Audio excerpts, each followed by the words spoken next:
नमस्कार। नारायण 2082 साल विशेष श्री स्वस्तानी व्रतकथा श्रवण गर्ने क्रममा आज हामी 25औं दिनमा आइपुगेका छौँ र आज हामीले 25औं अध्यायलाई श्रवण गर्नेछौँ। सर्वप्रथम पुष्पाञ्जली गरौँ। हजुरले एकचित्त भएर एक भक्त भएर पुष्पाञ्जली गर्नुहोला। त्यसपछि हामी कथातिर प्रवेश गर्नेछौँ।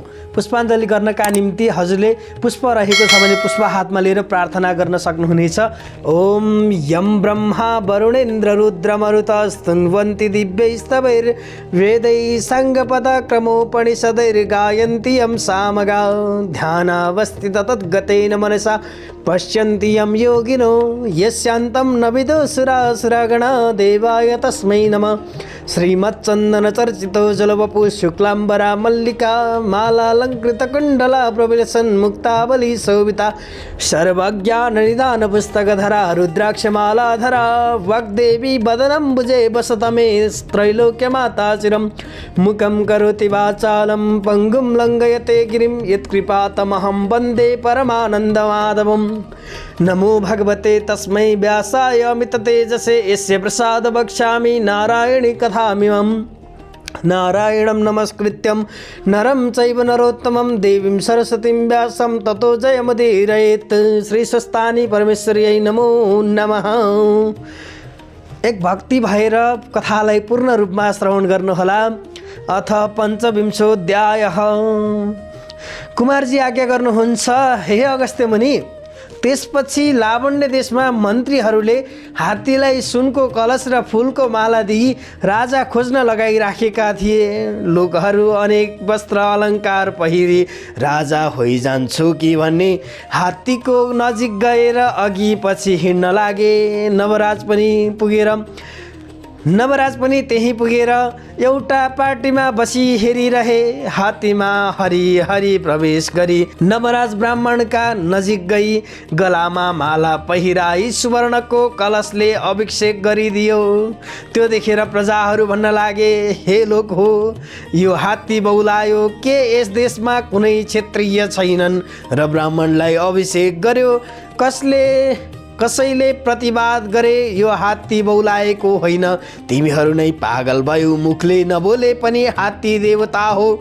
ब्राह्मण क्षत्रिय वैश्य शूद्र जो भए पनि उसको तपस्या र भाग्यले राजा भयो। बिना नारायणको अंशले राजा हुन पाइन्न। चुप लाग भनी सम्झाए। उता हरिहर प्रवेश भइसकेको हात्तीले नवराजलाई सुडले उचाली कुम्भस्थलमा राखेर दरबारमा लग्यो। गुरु पुरोहितले अनेक वस्त्र अलङ्कार पहिराई सम्पूर्ण सामग्री तयार पारी पूर्ण घट अष्ट मङ्गल गरी सुदिन ठहराई। त्यसै सहरकी राजाकी कन्या लावण्यवती नाम भएकीलाई विधिपूर्वक नवराज कन्यादान गरी राजा तुल्याए। अनि गुरु पुरोहितले भने, हे महाराज, राज्याभिषेक भएको छैन, सामग्री तयार छ, सुदिन ठहराई अभिषेक लिनुहोस्। तिनको यस्ता कुरा सुनि नवराज भन्दछन्, हे गुरु पुरोहित हो, मेरा महतारीले नदी पहिले अरूको अभिषेक कसरी लिऊँ? चन्द्रज्योति नगरको बाहिर एउटा खरको घर छ, त्यहाँ गोमा नामकी ब्राह्मणी छन्। ती मेरा महतारी हुन्, तिनलाई चाँडै लिन पठाओ। यति नवराजले भनेपछि मन्त्रीले म जान्छु भनी वस्त्र अलङ्कार पालकी र केही सेना समेत लिई चन्द्रज्योति नगरमा गएर त्यहाँ गोमालाई भेटी प्रणाम गरेर भने, हे राजमाता, हजुरका छोरा लावण्य देशका राजा हुनुभयो। म मन्त्री हुँ, हजुरलाई लिन पठाएको र म आएको। यो वस्त्र अलङ्कार पालकी पनि ल्याएको छु, यो पहिरी चाँडै सवारी होस्। मन्त्रीले यति भनेको सुनि गोमाले मनमा आनन्द मानी वस्त्र अलङ्कार पहिली पालकीमा बसेर लावण्य देश हिँडिन्। चन्द्रज्योति नगरका नारीहरूले थाहा पाई हेर्न भनेर कसैका कपालको केश फुकेको, कसैका छोराछोरी रोएको, कसैले पाक्न लागेको र खान बसेको भात पनि छोडेर हतपताउँदै निस्के। पालकीमा बसेर फौज समेत भई जान लागे कि गोमालाई देखेर भन्दछन्, हेर, स्त्री जाति भएर पनि गोमा अर्काको ढिकी जातो गरी धागो काटेर बाँचिरहेकी हुनाले आज राजमाता भएर पालकीमा बसेर गइन् भनी परस्पर कुरा गर्दथे।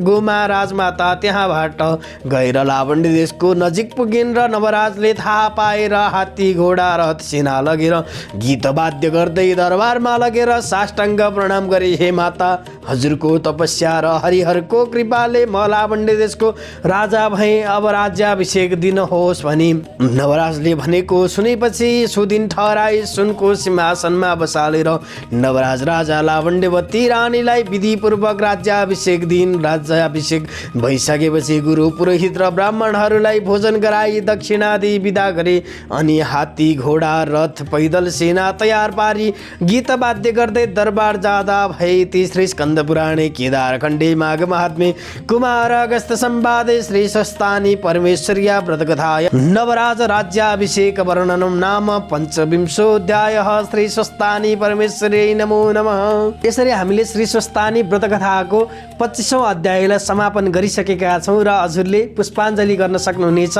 ओम उपनयतु मङ्गलं वा सकल जगन्मङ्गलालयः श्रीमान् दिनकर किरण निबोधित नवनली नदल निवेक्षणः कृष्ण काले वर्षतु पर्जन्य पृथिवी सस्यशालिनी देशोऽयं क्षोभरहितो ब्राह्मणा सन्तु निर्भया पुत्रा पुत्रिणः सन्तु पुत्रिणः सन्तु पौत्रिणः निर्धना सदना सन्तु जीवन्तु शरदं शतं तत्रैव गङ्गा यमुना च तत्र गोदावरी सिन्धु सरस्वती च तीर्थानि सर्वाणि वसन्ति तत्र यत्राचितो द्वारकथा प्रसङ्ग या कुन्देन्दुतिसारहार धवला या शुभ्रवस्त्रावृता या वीणा वरदण्ड मण्डितकरा या श्वेत पद्मासना या ब्रह्माचित शङ्करा प्रभृतिभिर्देवैः सदा वन्दिता सामं पातु सरस्वती भगवती निःशेषजाड्यापहा।